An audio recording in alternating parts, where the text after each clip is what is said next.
Welcome back to the Die by the Sword podcast. Before we get into this week's episode, we do want to thank Ed and Gavin over at Midnight Syndicate for the use of their music in our show.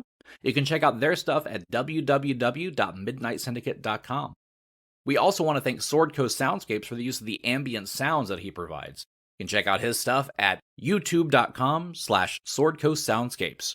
Don't forget to check out our website as well at www.diebytheswordpodcast.com, where you can check out our cast bios, character sketches, our merch store, and more. As always, feel free to reach out to us at diebytheswordpodcast@gmail.com, and don't forget to leave a great review wherever you listen to us. All right, let's get into the episode.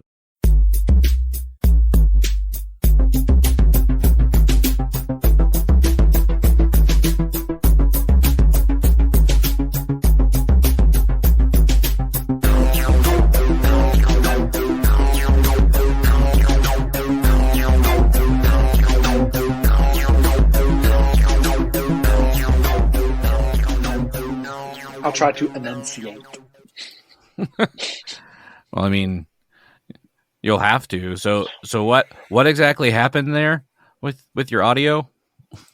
My board fried. Southern or just the regular kind?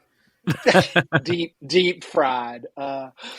Beer battered. Okay, so yeah, it's beer battered. I have a cheap knockoff of a Key Wireless charger for my phone, which I had attached to a USB port on my hub, which is also where my microphone is connected, which that connects to my computer. Well, when the phone did its normal phone thing, it sent a surge back and fried the board. First off, buy quality equipment. Where did you get that thing? Work. It was a giveaway for, thanks for doing all this you've done throughout the year. I'm like, So it's a shitty board. It is. So, had you done well this year and they were congratulating you, or is this a punishment that they were instilling upon you? That is a good question. I have my review coming up next on Monday. I'm going to find out. But at least you're able to figure out some sort of workaround to still be able to be here this evening. Yes, I'm currently right now using some alternate methods for microphone in, and that's why I sound a little different. So Diego tonight will be a tad out of sort. Yeah, if the listeners are wondering, he's actually got a paper cup with a string tied, and it's running to my house, and it's sitting right beside me. What are you saying? I don't hear the difference. What?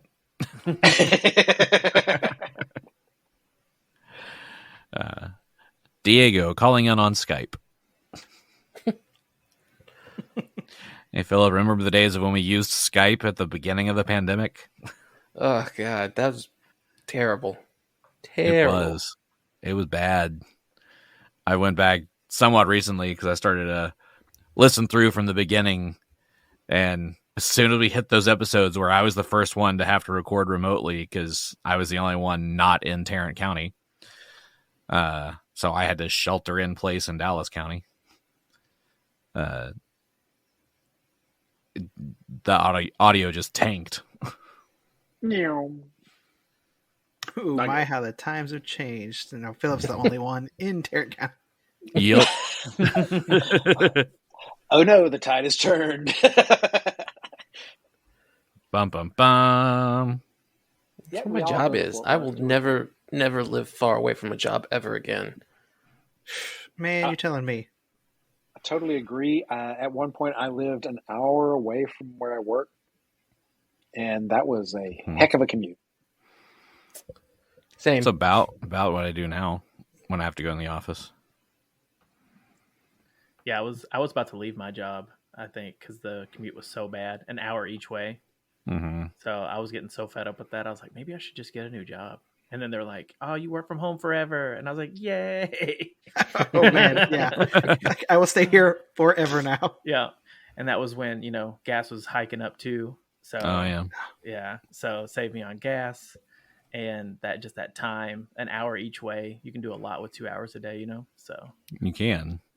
But Dude. the one thing I do miss about that drive, though, is that's when I would do all like my podcast listening.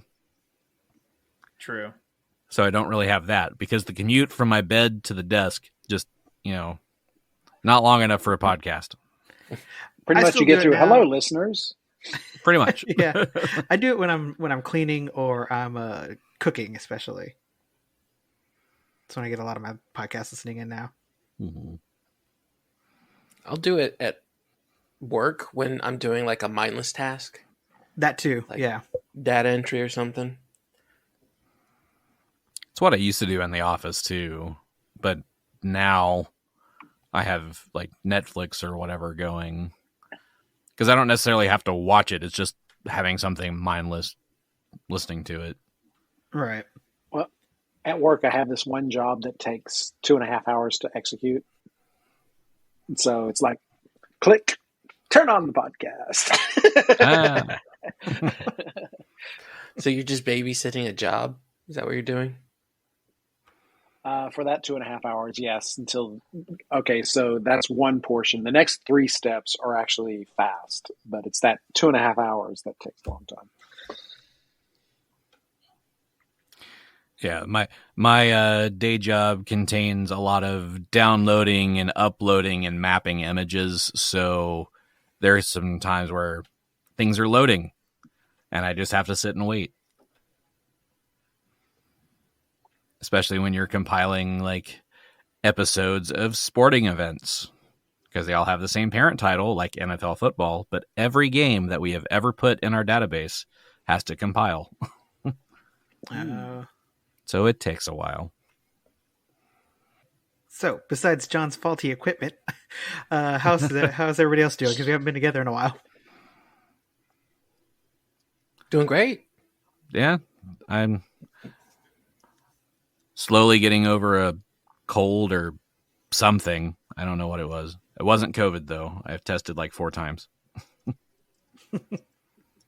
I've picked up pickleball. Oh, I saw you post Finally, something about that. what is it? And Tell me that. I was Tell me what it so is. curious to play because it looks so fun. It is a lot of fun. And so it's basically tennis mixed with badminton, mixed with ping pong. Yes. So the size of the court is a badminton court, but of course the net is tiny and you have a paddle instead of a racket. Yeah. And that Okay. that ball is not like a tennis ball. Like you have to hit it hard, but it doesn't go anywhere because it's a wiffle ball. And can you put So- spin on it and stuff like a ping pong? You can kind of do it. Yeah.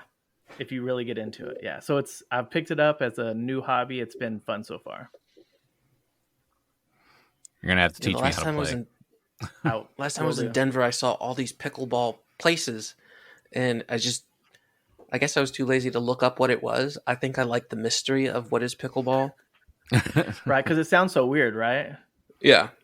Yeah. And even when you look it up, like they don't really know why it's called pickleball from what I read. Like there's Oh my so many God. theories. There's a couple of theories, like the person that invented its dog was named Pickle. So they named it after the dog. Mm. But then there's other things that there's a couple different theories. So it is a mystery of why it's called pickleball.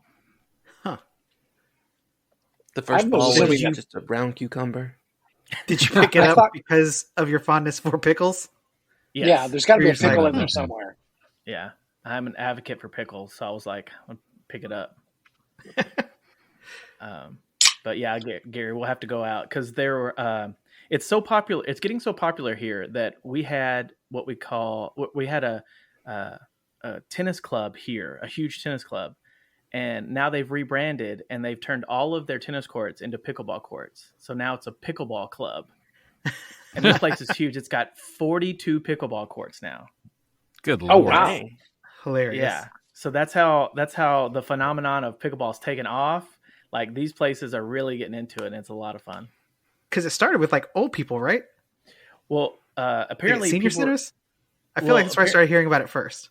Yeah, and I think what I heard was that they invented it because they were on vacation and their kids wanted to get outside, so they didn't really have anything, so they had a badminton court in their backyard. So they just kind of created this game because they had ping pong paddles and they had a wiffle ball, and so they like created this game. And it's the court is super small, so the older people they don't have to run like in tennis, so it's a lot easier on the joints. Yeah. And with my knee die by the messed sword up, team, or what are we doing? yeah, and it's like it's basically just peg the people at the net, which is even more fun Nice. Ooh, nice. because you're both 14 feet away from each other, and there's an area you can't go in the middle, so you're just slamming the ball at each other. It's great. That sounds fun. Yeah, Because I love ping pong. Yeah. Mhm. Okay, then you'll love this. It's great. I like ping pong and I like tennis. Yeah. So yeah, Gary, we'll have to both Garys. We'll have to go out and play. Heck yeah. I like it. Yeah, I've just got softball starting back up soon, and finished a season of cornhole, and already signed up for the next season. Cornhole number How did 2. that go? Cornhole 2. No, Whoa. you have 2 cornholes. Yeah. You want to see? Cornhole was fun, actually. It was. We did great through the regular season. The end of season tournament, team came out of Incompetent nowhere. people won. Yeah, we ended up 5th overall in the tournament, but the team that knocked us out ended up winning the whole thing, so we didn't feel so bad after that. Oh, yeah. New game idea. Cornhole, but with wiffle balls and rackets. You would never score points. Corn pickle. Corn pickle. Corn pone. Pickle hole. Pickle hole. I like pickle hole. Let's try Pick it. a hole. Uh, I don't know what you people are playing here. I mean, it seems like that's kind of how some sports are getting started, right? People just randomly picking up items and be like, "Let's play this. Let's do." I've got a this." frying pan. We can do this. Right. So if you drill a couple extra holes in the board, Philip's idea could have some merit where it's like they're worth different points. Yeah, you'd have to have different Depending. holes in there because it's not going to sit on the board like a beanbag would. Yeah, You wouldn't score a exactly. point that way. No, they'll have it leans, so you'll have like plinko. You'll have or skee ball. yes, that's what I was Different thinking too. Yeah, it falls down and do, and you get points at the bottom for however much the tunnel is worth. That's genius. So if it's a People wiffle, love Plinko. Yeah, right. if it's like a wiffle ball with holes and you have like little pegs that it would bounce around, what happens if you get it stuck on a peg through one of the holes? That's extra points. Okay. Oh Yeah. no, you got to do something embarrassing to go get it. You can't touch it with your hands. You have to pick it up with your second cornhole. Let me work on my squats here.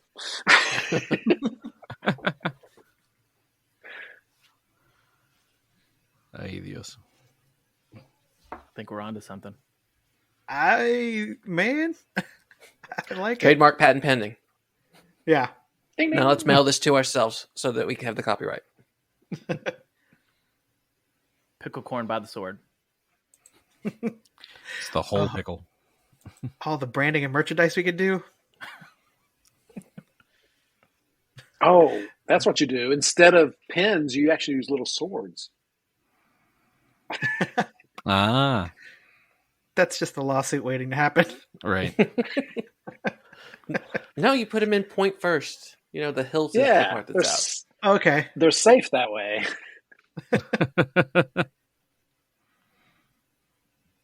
So it's kind of like Fruit Ninja? Yeah, Kind of. But it's Pickle Ninja.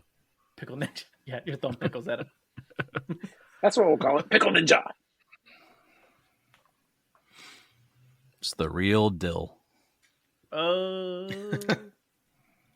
But anyway, I have no idea how to segue that. Well, we could talk about the pickle that we're in right now. That's true. Oh, Hey, there you are go. That was pickle. smooth. That was smooth. So, who remembers what happened last time? Who went back and listened, because it was like 2 months ago that we recorded it. I listened to a bit here and a bit there. I listened to the part where I read these people under the ground, and then yes, you did. we Genny came was across upset. worm faces. Yes, and then a bunch of earthworm gems came after us. Mm-hmm. So after you defeated the Scion of the Sea, you went and yelled at the husband and wife that were fostering their daughter to the neighbors, especially after finding out that the neighbors are scum. Yes, Literally. Literal scum. Literally, yeah. Literal scum, and yes. Literally. You made sure you had both pieces of Cabal's body and took it to the apothecary shop. Picked up a few provisions such as gentle repose wands and things like that to keep them fresh in the bag of holding. Yes, we don't want a smelly bag of holding. Right. No. Xo'bere and Cabal had a little heart-to-heart about, find the right place to bury me, and, I'll let you know when we do. That whole thing. Mm-hmm. Where the sun rises in the east, sets in the Yeah, west. It's got to be just right, It's a very Umbrella Academy type situation there. And then you heard from the two at the temple that Father Voltiaro had taken their daughter to the Undiomede House. Decided to follow this carriage path there. And then along the way, you found some dead bodies covered up in the grass that were headless, and they started moving. And as y'all got closer to inspect them, a writhing worm-like creature with a spiral mouth of teeth lunged at you. And we were rolling for initiative. Oh no! Oh my god. The word writhing is just really gross. Yeah, it's a real body horror thing going on now. Is it analogous to moist? Yeah, I mean, It's not nearly as bad. You don't think so? Well, unless it's writhing moist. A moist Moistly writhing? writhing. Yeah, moistly that is writhing. gross. No.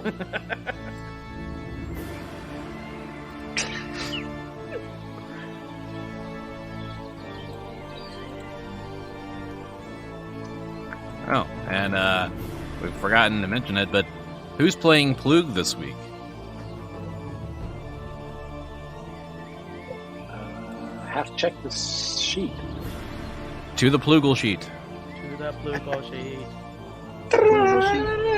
sheet. I don't. Oh, I love I Superman. don't get why we don't call this the Plugal Docs. It should be Google Docs. Well, Google Sheets is an app too, so Plugal Sheet. Oh, there you go. Oh, there's Google Sheet location. I think it's Phillip. It's Phillip. Episode 130.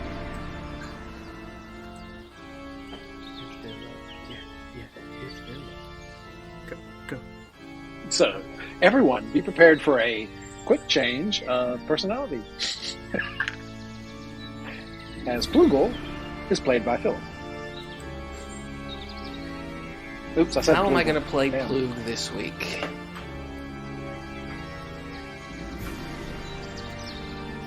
We'll just find AI out. voice? Let's find out.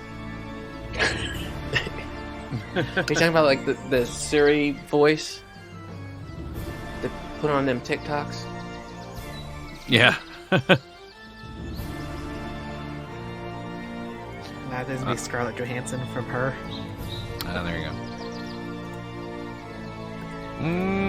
That good Scarlett Johansson impression you do. Ugh, it's not great.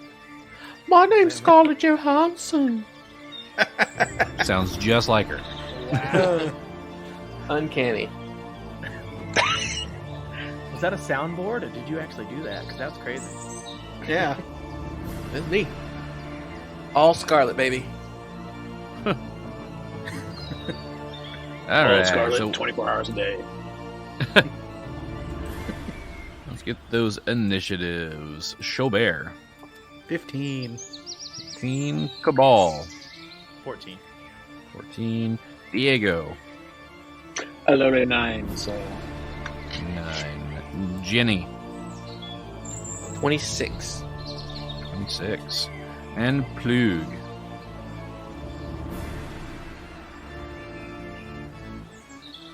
Roll blue. Whatever that said. 4. 4. That is the worst Wow. color on the floor I've ever seen. I can barely see that. All right. it's a good thing I'm not colorblind. Jeez. Right, dark red on dark purple. Who'd have thought? Well, that's because you're using nighttime mode or night mode. Yes. It's because it's nighttime. Mode on everything. So I just kind of randomly placed y'all on the map. Y'all can decide where you were. You were coming from the south direction going north. So however you feel like you would be arranged on the map. I forget what we were doing. Were we inspecting the bodies, or... Yeah, you're Yeah, inspecting we the poked him with bodies. the stick.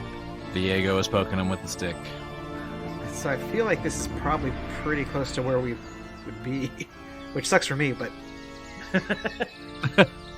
Yeah, I was definitely poking it with a stick. Alrighty.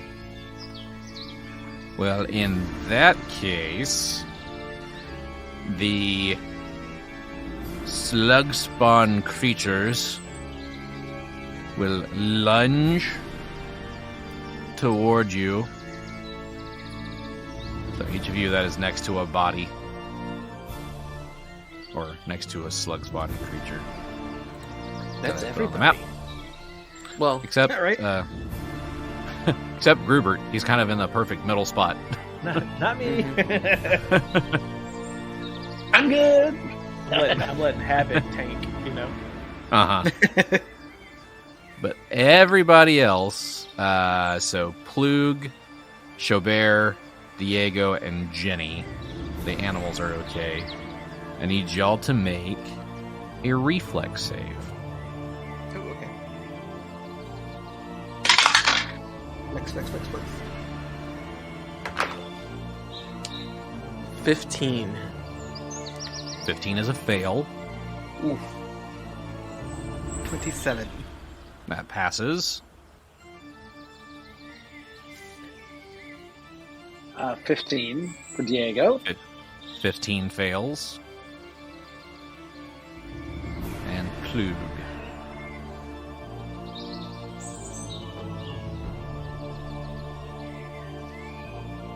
Oh, that's me.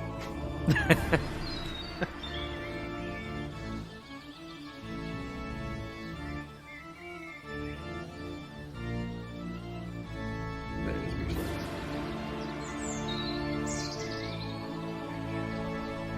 15 fails. 15, yeah.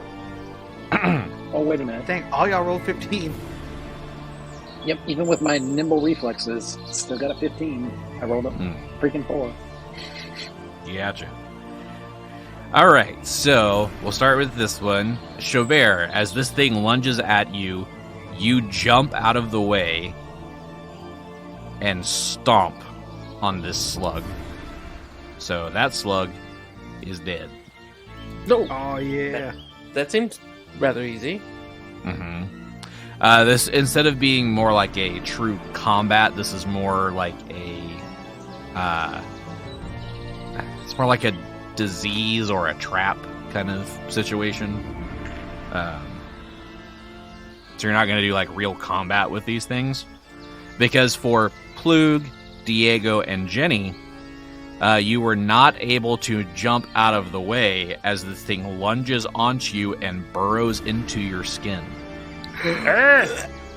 So you are full. It is fully burrowed into your bodies. Ew. So the longer it is in your body, it is going to start moving towards your brain. My brain. I use that sometimes. Not while playing this, though. Boy. Same. So, now that this has happened, if you have knowledge dungeoneering, this would be a good time to roll that to figure out what these things are. All right. Okay. Oh, 10. 11 for Genny. Yeah, that's not I don't know. 17 for Diego. Blue got a 23. Oh, Dang, hey. Blue. There you go, Plug. So, Plug has heard of these slug spawns as moits of Xo'bere. Oh, I'm sorry. Clue, how do you say that again? One more time.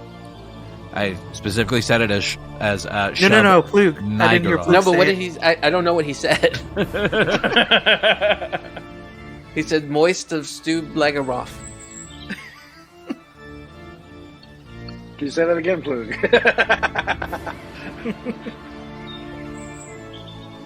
Wait, that's Uh-oh. mouthful. Okay. So, what do we land on with Plug? He's a Macho Man, Randy Savage type guy? That's it. I mean, that's how my Keith interpretation played of it. Yeah, Yeah. that's Grubert's. Or, For some So of you can us. you can do whatever you want. All right, no, it's gonna be Scarlett Johansson. It's a moit of shoot. It's a moit of shoot. I can't. No. A moit of shoot. It's a moit of shoot. Lagaroff. I don't like this game.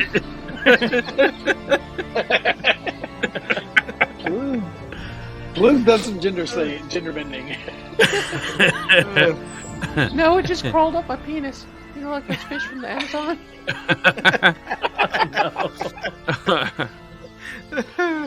This tells you how big his penis is.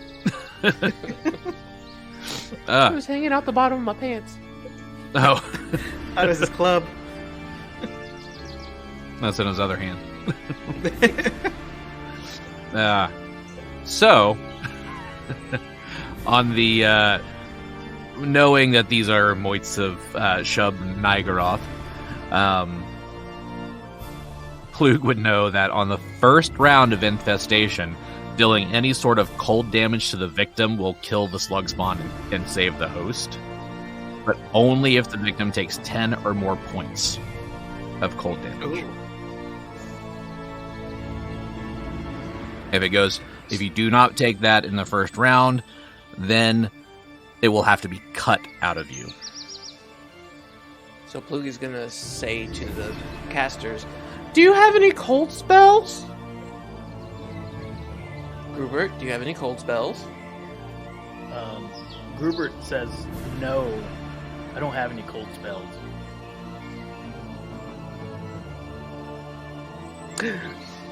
But I do have this wand of chill touch. Genny has the wand of chill touch. So,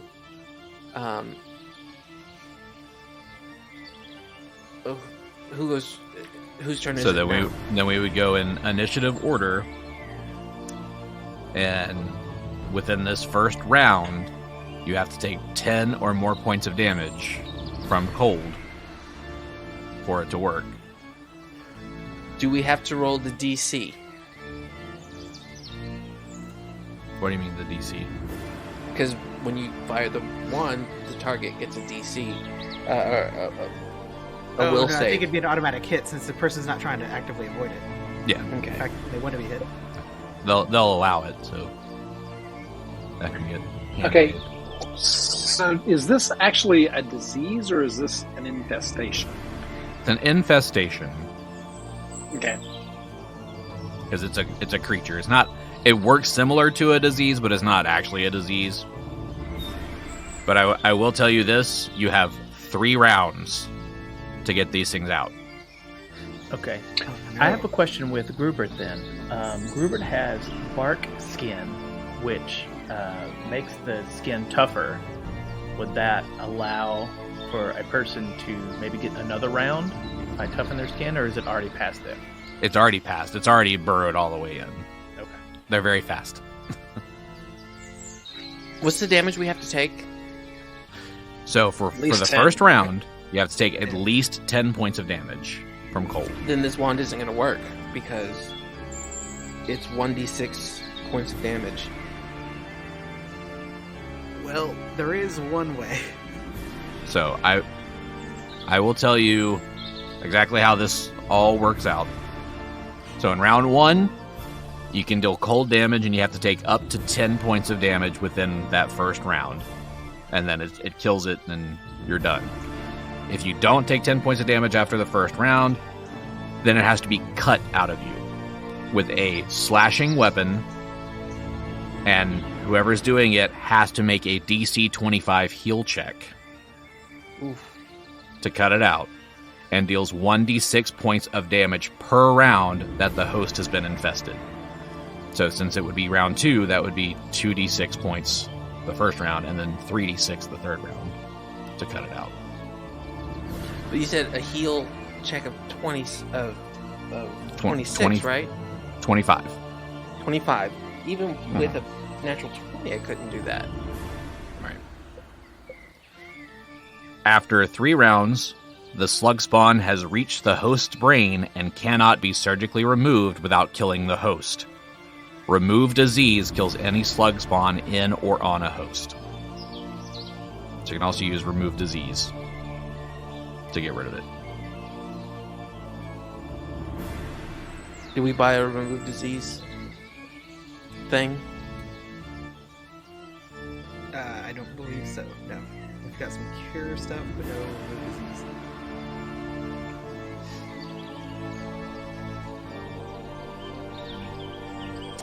All right.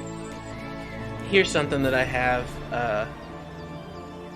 that I've had since the very, very long time. I have a restorative ointment. So applied to a disease area, it removes disease as remove disease with a +5 bonus on the check.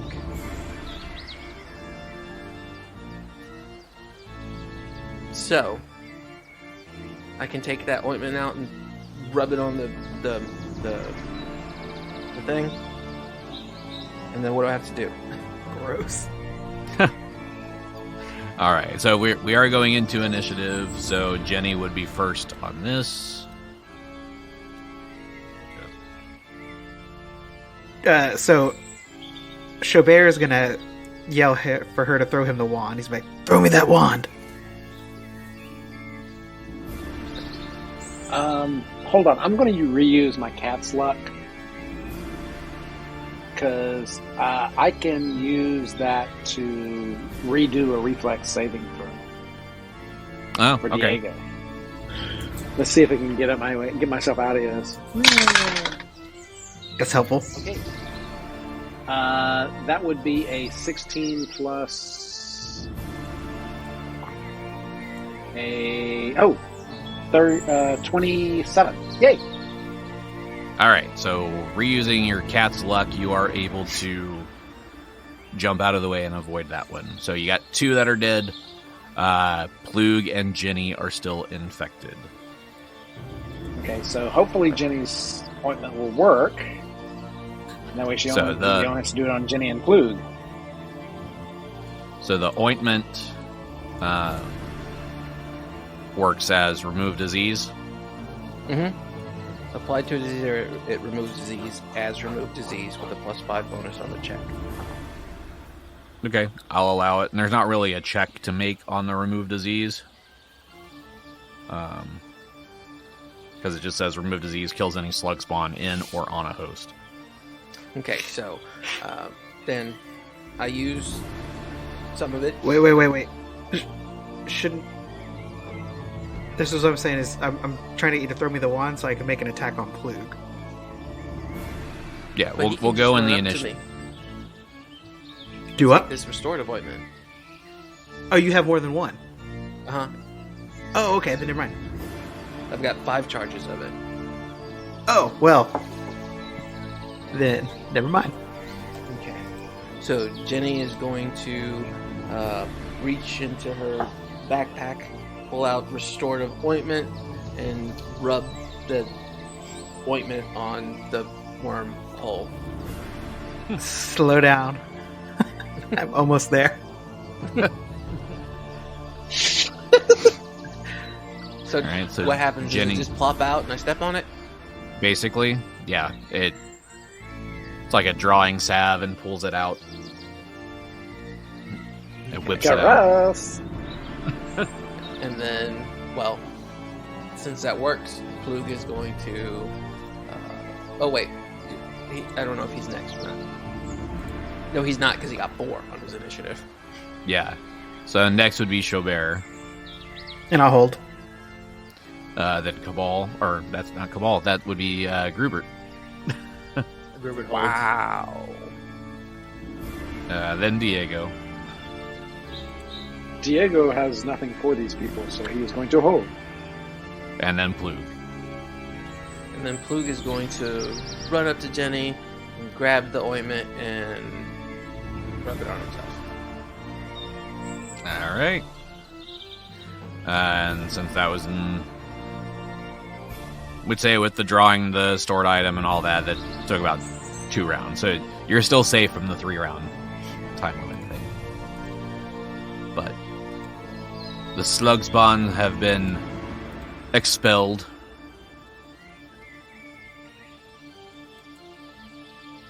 Those things are nasty. Uh-huh. They're way off there. So, fun little fact about them. So after a slug spawn has reached a host's brain, it provides a beneficial. It proves to be a beneficial parasite, at least initially. A slug spawn's host benefits from complete immunity to mind-affecting effects, as the slug spawn's presence confuses and devours such magic. This benefit doesn't last for long, though, as after a valuable period, typically 2d6 days in humanoids, the slug spawn matures into a spawning canker, a new stage in its life cycle that begins with it violently devouring its host's brain, erupting from its skull, and taking over the beheaded host body. Oh. Ew. Yeah, they're first nasty. it's like this.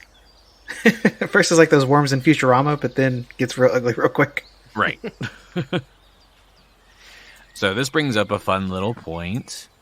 As we move forward in this book, we will be instituting a new mechanic into the game. This will be the sanity mechanic.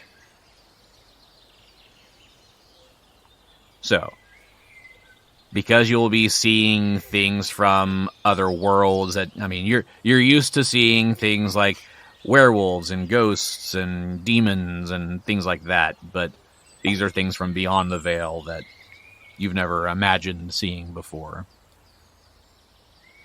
So anytime you see one of these things, your sanity will be tested. Does that work for Xo'bere since he's not from this plane? Ooh. And he's got Cabal with him.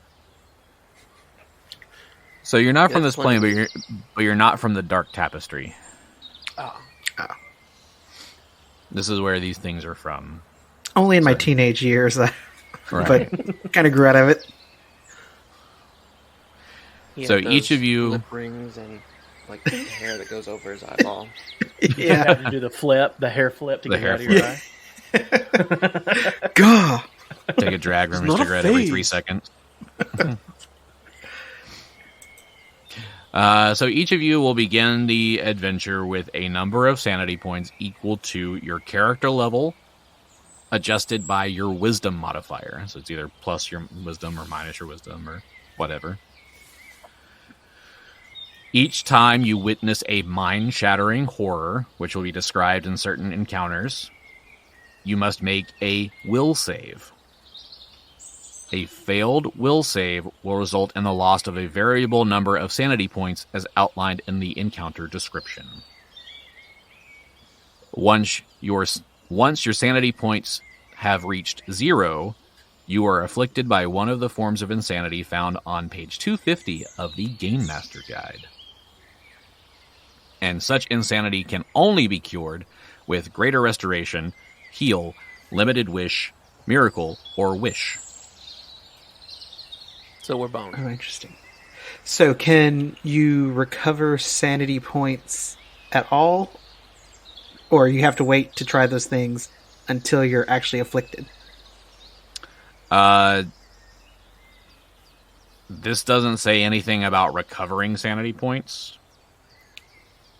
Like So if I I go think to a it's good just- therapist and really start working through some things. Mm-hmm. So you may need those types of things to those greater restorations and things like that to bring your number back up. So I've got this guy, right? He's just in my head and appears randomly. He won't leave me alone. Cabal's like, yeah, that's me, bro. Yeah. I'm like talking to him like instead of an actual therapist. It would make sense. It's like I have a very high rate, so you better make this quick. Uh, I got ghost stuff I gotta do. All right. So y'all made note of what your sanity score is? Yes. yeah, Yes, we're sir. level. What level are we? We're 8, right? No, 9. Nine. Not, Yeah. So just to get an idea of how we're starting with sanity. What's your sanity score is at? Diego's at a wonderful 12. Jenny's at a 10. Grubert is at a 13. Dang. Xo'bere is at a 9. Mm. Is Plug the same level as us? Yes, I think so. No, he's not. Level 8. Oh, he's level 8. Mm-hmm. So he's got 9 points. Yeah. So Plug and Xo'bere, the closest to insanity. Which would make sense for Plug, considering he's been lobotomized. And I've Sure. been close to death Well- a lot, so. They took Yeah. out his insanity from his brain. That's what lobotomies do, right? Sure. So he we'll can't go be with that. affected. Insane! Got no brain! Insane in the membrane. Or does it make it Insane in more the brain. susceptible? I don't know. I'm not a doctor. Keep listening to find out. Right? We'll see. All right, we ready to continue forward? Y'all still continuing to follow the path to the Undiomede House? As long as I'm saying yes, let's go. Insane in a membrane. Okay. So you continue following the carriage path from Ilmarsh to the Undiomede House, and you can tell that this carriage path has fallen into disuse. It was a muddy, overgrown trail, but the closer you get to the house, the path becomes clearer, and you start to see the manor off in the distance. So you're about a mile from the manor. You start to notice a few sets of tracks on the ground. Give me a survival check. Oh, dang. I don't have that. Jenny got 15. Plug got 12. Diego got a 23. He has a +6 in survival. Woohoo. Well, Diego... Oh, good. Say, Grubert got a 26. All right. Ooh, go Grubert. Well, Grubert and Diego recognize these tracks. There's several sets of humanoid tracks heading toward the house. And there's one set of tracks that is much larger. The tracks are very fresh, but they overlap that it's hard to tell how many creatures were present. You can tell there's at least 3 sets of tracks, but there's possibly more. 3 sets of humanoid or 3 sets of big monster? There's at least 2 sets of humanoid and 1 set of the big monster tracks. Okay. With those higher survival checks, you can also see the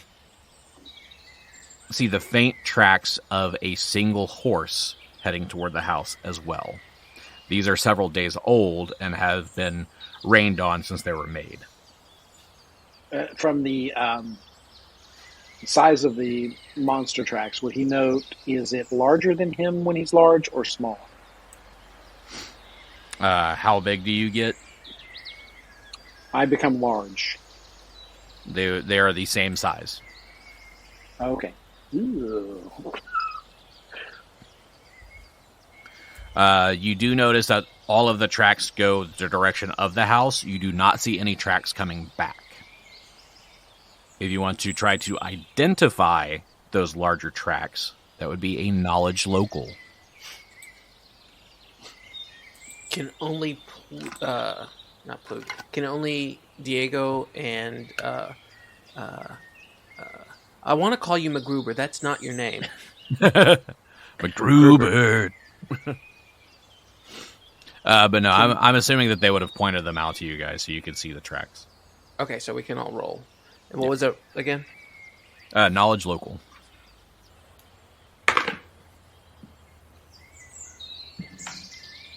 Xo'bere got a 6. Ooh, Plug. Plug got a 21. Plug definitely that knows beats it. Diego. Diego got an 18, so we'll go with Plug. Yeah. Plug would recognize these tracks as belonging to a marsh giant. Ooh, a giant. Oh, Big guy, little right.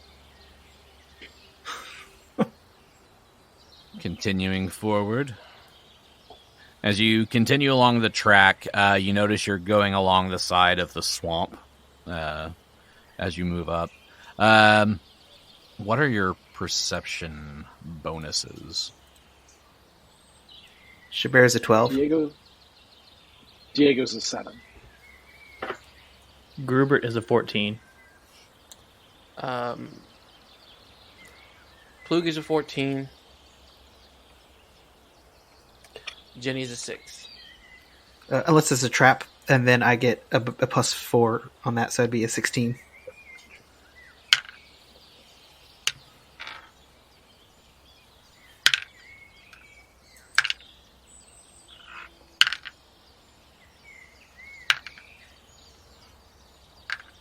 All right.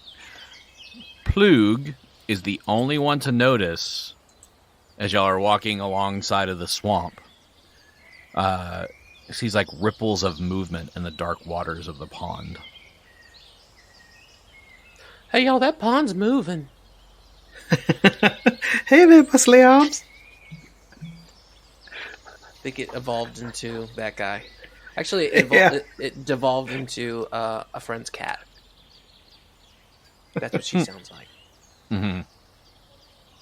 Okay, so Plug tells us that the pond is moving. Yes. We're not. How close are we to the pond? Because Xo'bere's first instinct would be to kind of back away. Yeah, I mean we're not on that path. You're a little further down than this. This but is a big map. yes. Okay, Here we I are see down by the pond. So we're like 15 feet away, essentially. Yeah. About 15 Yeah. feet. Yeah. Diego's good with that. So yeah, I mean, Plube saw the thing. Y'all gonna wanna buff? Don't you have like an alligator? He says to Genny. Genny said, that takes like 2 rounds to get. How long is 2 rounds in real time? I think we've got the 2 minutes. Oh yeah, no, it's less than 2 minutes. 12 seconds. But I'm gonna do something first.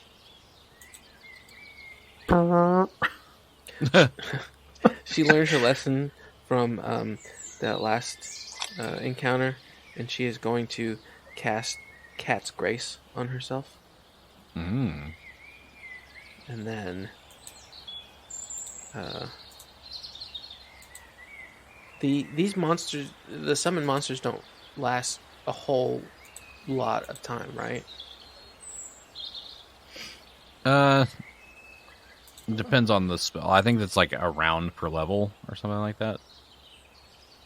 So I don't know if I should summon it right now, because a round per level is 8 times 6 seconds. While That's you're less than a sitting minute. here, while you're sitting here trying to figure out what to do, Grubert looks off toward the east of the house and notices a small family cemetery just on a rise, barely visible through the trees. Hang on. This is creepy, guys. Look over here. There's a cemetery. Yes, it looks fairly small. It's not... There can't be that many headstones there. This must just have been for the people who live here. I guess so. I don't like the feeling of this. Can they have the joke headstones? Like, I told you I was sick. Or... So, are we going towards the creepy headstones or the bubbling water? I think we continue to keep going to along the path. Do we want zombies or a water creature? Yeah. Can we level up real quick? I got some spells that I want to add. Yeah, Diego's a cat, says he doesn't want to be anywhere near the water. I'll take care of the zombie. I think maybe we should just continue towards the house. Like quickly. Yeah. Are we in just this conga line of fear, headed to the house, just holding on each other's coats? Dun dun dun dun dun. Hey. Dun dun dun dun dun. Hey. You hear teeth rattling. Yes, in a maraca of some sort. You turn around and realize it's a skeleton that's tagged onto your conga line. Why are we scared? Hey there, guys? Bonesy. He just plays himself like a xylophone. Yeah. And then he hits the same rib and makes 2... was it 2? Dang it, I forgot the word. Never mind. Simpsons joke. Let's move on. Yeah. All right, so you're heading toward the house. Yeah. Alrighty. So as you continue your way along the path toward the house, you do notice that the tracks split as you get closer, the tracks that you were following. The horse tracks continue toward what you would assume is the stable, whereas the humanoid and giant tracks head toward the main entrance. Oh, hail. So, I kind of want to go to the stable because that's where where I assume that rider is, the one that we've been Right, chasing. yeah. Same. I think that's probably the best move to do also. Which way is the stable? The stable would be over on this left side of the house. Okay, but Here. the path goes this... Oh, on the far side. Never mind. So going We're through, gonna- looking at the house, if we just go straight to the stable, I mean, is there like a lot of windows and stuff that people could see us, or? So as you look at the house it's in pretty decent shape, but it definitely looks like it's been abandoned for quite some time. The doors are all still intact, but all the windows have mostly been shattered out, and there's maybe just a few shards of glass in each of them. So I have a question. So you said Grubert caught the cemetery, and does it look interesting to him? Does he see anything over there that we should go investigate over there, or no? The main thing that he notices about the cemetery is that it's like overgrown. The headstones are all kind of like at weird angles as the brush and the trees have kind of mixed their way in through them. It looks old. Gotcha. So there hasn't been any recent burials there? Right. Okay. At least not that he can tell from, 50 yards away. Okay. Gotcha. So we chasing this horseman? Yeah, definitely. I think. Do you want me to go first and kind of scout out and make sure that we aren't seen, or? Absolutely. Well, it looks like after, if we take this path right here, we've got at least coverage from trees, but it's a little close to that lake. All right. Well, let's do it then. Okay. It's gonna be.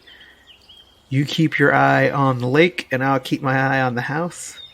And Xo'bere will just be kind of stealthing his way along too, just to, if he can hide in some shadows, he's going to do it. He keeps singing the Mission Impossible theme to himself. Dun, dun, dun, dun. Running between trees. Diego will be following them. Dun dun dun dun dun dun dun Meow. dun dun dun. Meow.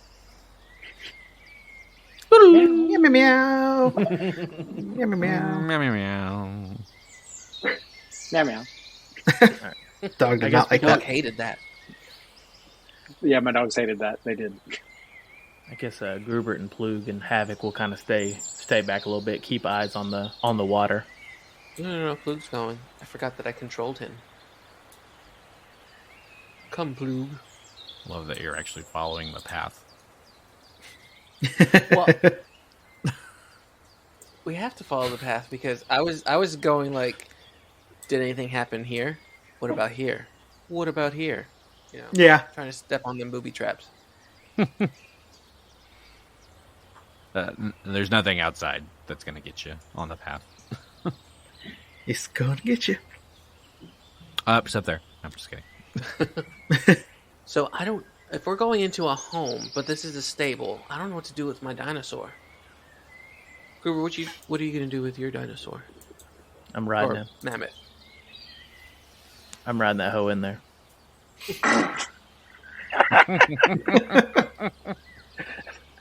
In the stables with a mammoth. I guess it depends on how big the stables are. Yours is kind of small. You could actually ride him, but I don't know if I can. Xo'bere, you need to check that door, please. Yeah, I was going to say, kind of take a look at the door, see if anything looks suspicious. Okay. So it'd be perception on the door. Let's see, that is 25, unless it's traps, and then +4. The door looks fine. It's unlocked. Kind of looks like it wouldn't take much to just pull it off its hinges. So I'm going to gently open it. So 2 sets of double doors open into this wide chamber, large enough for a carriage to be parked inside. Spare wheels and rusted remains of a small forge show that one was once housed here. 2 horse stalls occupy the far end of the room, and in one of them, a single horse. He rears back in fright as he sees you. What do you do? Oh, man. Well, I don't have animal handling. Shh.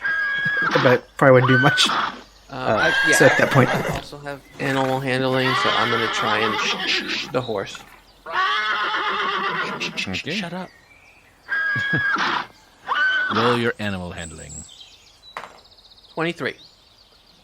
With a 23, you are able to calm it at least a little bit, so it's not like bucking up at you and everything. It's still on edge, but it's calmed down. Okay. Well, I'm going to distract it while you guys take a quick look around. All right. As they look around and you're getting a closer look at this horse, Genny, you notice that this is a dark mare. Its ribs are clearly visible. It looks in very poor health. Like it has not been fed or cared for in days. You also notice a peculiar looking brand on the side of the horse that is in the shape of a figure 8 with an arcing line extending from each side. Okay. So when you said that its ribs are clearly visible, I was getting ready to fight a zombie horse. Bad horse. If it's that emaciated and it feels like it's been in here for a couple of days, then I'm going to try and lead it out. It looks like to be a tree just outside the stable where I can tie it to. I don't know who owns this horse, but it hasn't been eating, it looks like. Just don't let him get water from near the pond, because it seems kind of dangerous.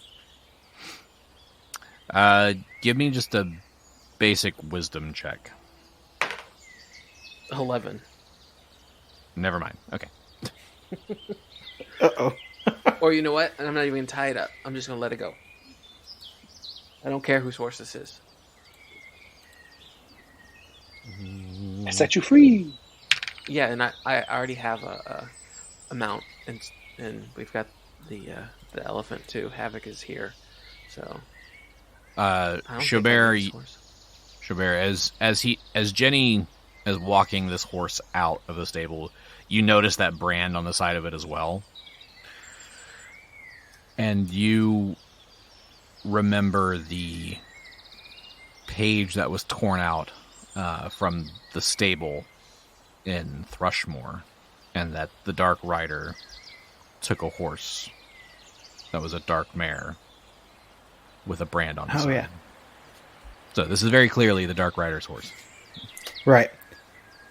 But he doesn't take very good care of his companions. Well, I mean, he could be dead. Or, well, do any of us know what a dark mare normally looks like? Maybe they just look like this. It's a black horse, not with its ribs showing. I mean, a dark mare, I feel like a dark mare is a type of horse. It's just a female, a dark-coated female horse. Are you sure? Because I feel like it's a play on nightmare. It is. But literally, it's just a dark lady horse. Yeah, this is just a dark-colored horse. Oh, okay. Nothing special about it. Okay. No. Nightmares are a thing in this game, but dark mare is not a... I thought Nightmare might have been trademarked by another game that shall not be named. And so they had to use Darkmare for this one? Yes. I guess I let the horse out, and it's going to eat the hay, the grass. Yeah, it will immediately go for food. It has been several days since it has had food. And then if it wants to go to the water, that's its own business. But I feel like tying it up to the tree could just be like a death sentence because it can't get water under the tree. Mm-hmm. That's true. So essentially this horse is in such ill health because it hasn't been taken care of or fed that it's essentially as if it only has one hit point left. Oh. Poor thing. But if it is properly fed and cared for 3 days, it will return to full health and will loyally serve its new master. So if you want a pet horse, Okay, it's gonna run the grounds, and then we'll find it later. But Yeah, we'll come back and get you, buddy. Who wants a new horse? New animal companion. Let's already name it. My friend Flicka. Right, we'll see you later, Black Beauty. Anyways. So the rest of you looking around the room, you don't really notice too much. You do see another set of double doors that you would recognize as the ones that come in from outside on the southern side of the room. And then to the eastern side of the room, you see a single door that you would assume leads into the house. Before we go in, I'm going to talk to Pablo real quick. And just, grab him by his two horns up on top and said, "You don't let anything happen to her. She's so beautiful. You protect her with your life." Because I don't want to take the dinosaur through the through the hall. And then I talk to Havoc and say, "You protect this little ass dinosaur right here that's protecting this beautiful horse. All right?" And then he just throws a stick at Pablo. He didn't fetch. So I guess we start our way inside. Who's first? Xo'bere? Yeah, let me check that door. Okay. How big is the door? Door sized. It looks like it's only Okay, 5 feet. I'll wait. 20, not natural, or 24 if it's trapped. Okay. Seems like a normal door. And it's unlocked. All right, so I'm going to try to stealthily, quietly as I can, open it. Okay. Roll your stealth. 30. All right. You're very stealthy. Got the door open. Let's go inside. I hate when it's a hallway. Yeah, it looks to be a hallway. All right. So yeah, you found a hallway. You can either continue all the way forward into what looks like the main area of the house, or you got 2 doors here on the left. One of the broken windows there on your right. Okay. I'm going to look back and kind of motion at the door and be like, should I? Is that where we want to go? Flug just gives you a thumbs up. He didn't know what you're talking about. All right. So I'll do the same thing. I'll check that door and then open it if everything looks good. That is a 30 on the door. Everything looks fine. All right. And then I'll stealthily open the door, and that is a 36. 36. Very stealthy again. Okay. So you open this door to find a storeroom. Looks like there's old crates, sacks of food. Looks like a lot of the stuff has been disintegrated over the years. But give me a survival check as you peer inside the room. Sadly, I do not have survival. Flug does. He's going to push past you. Move, let me look. And, Oh, wait, no, so that's not how he sounds right now. No, he sounds like this. Let me in, guys. I got this. What was it, survival? Survival. That's a 20. Ooh. Not natural. If you need higher, Diego got a 25. Right. Between the two of you, as you're looking around the room, you clearly detect the signs of a struggle that has happened in this room. You can't really tell how many people were involved in the struggle, but there was definitely a struggle that happened here. Do we find any gold on the ground? Did the money fall out of their pocket? Diego, while you're in the room, you also notice that in the rubble, or in the stuff that's kind of been thrown around in the room, there is a saddlebag that's been kind of hidden in here. We'll open it. Curiosity kills the cat. Within this saddlebag, there is a small wooden crate that is packed with straw that retains an impression of an object, but the object is not there. What is the object? At this moment, Cabal appears to Xo'bere again. Because Cabal recognizes this from his vision that he had after doing the werewolf ceremony. This was in his vision and is what held the sea sage effigy. Ah.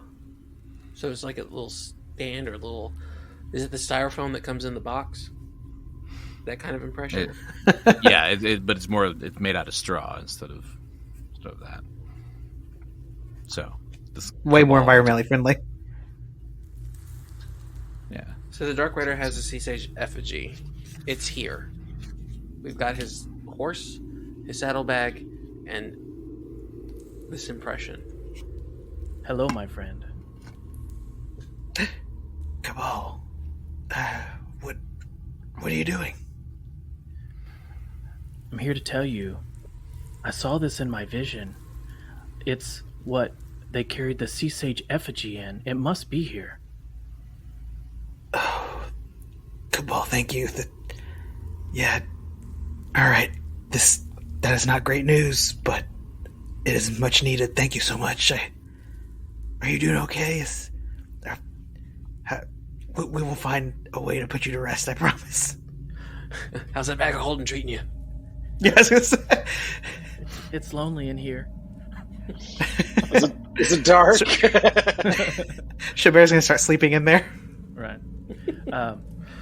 I saw, I see that there's a cemetery over there, but it's overgrown and stuff. So please don't put me to rest there. Oh, someone's real picky about where he lays forever. Are you sure there's quite a few headstones? No, I'm good. I'm good. That's all right. Thank you though. But yeah, you're on the right track with the sea sage effigy. So.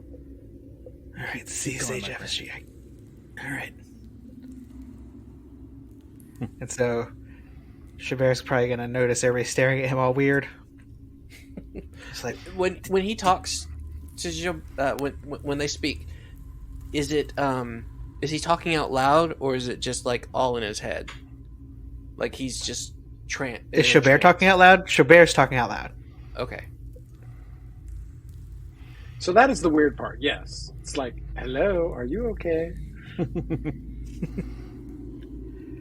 Like Cabal was just here, and he told me about this. He said it was used to carry the sea sage effigy.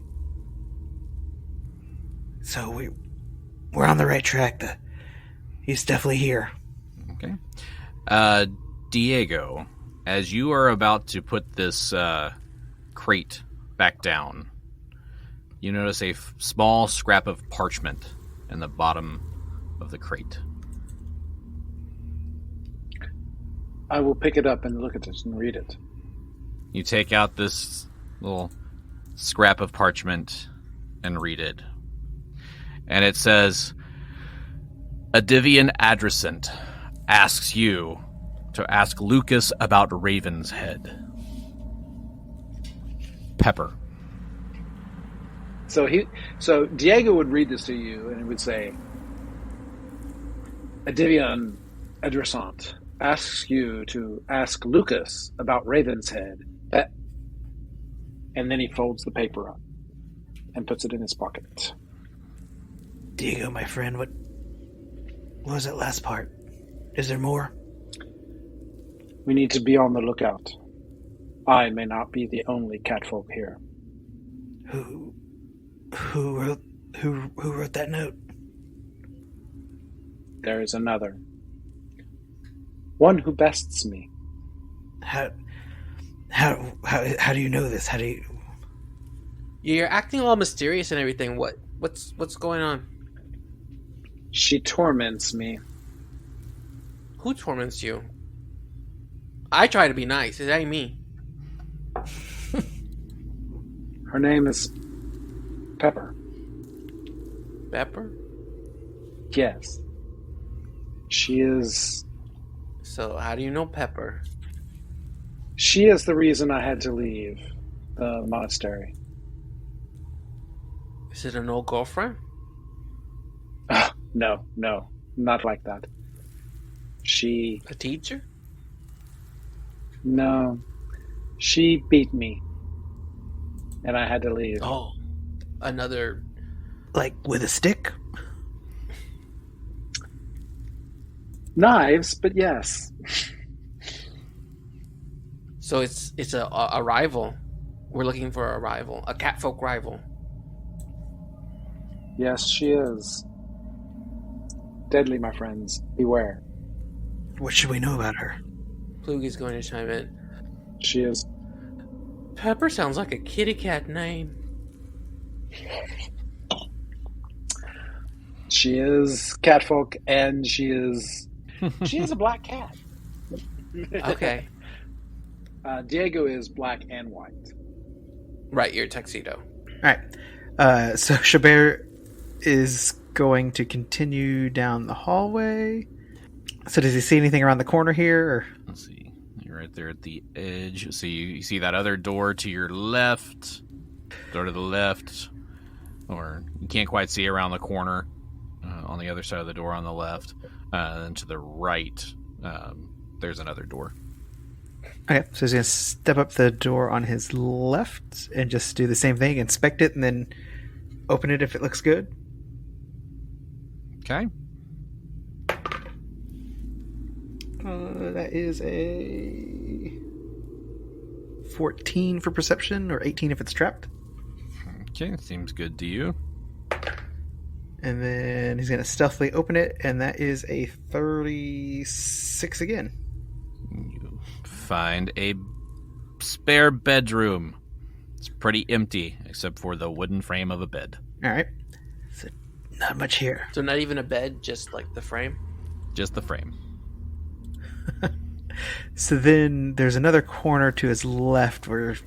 So he's going to just kind of take a peek around the corner. Some more doors. So he's going to go up to that door on his left, I think. Okay. And then do the same thing. Inspect it and open it.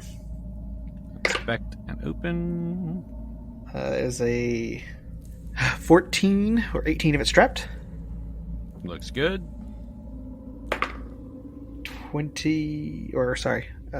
31 to stealthily open.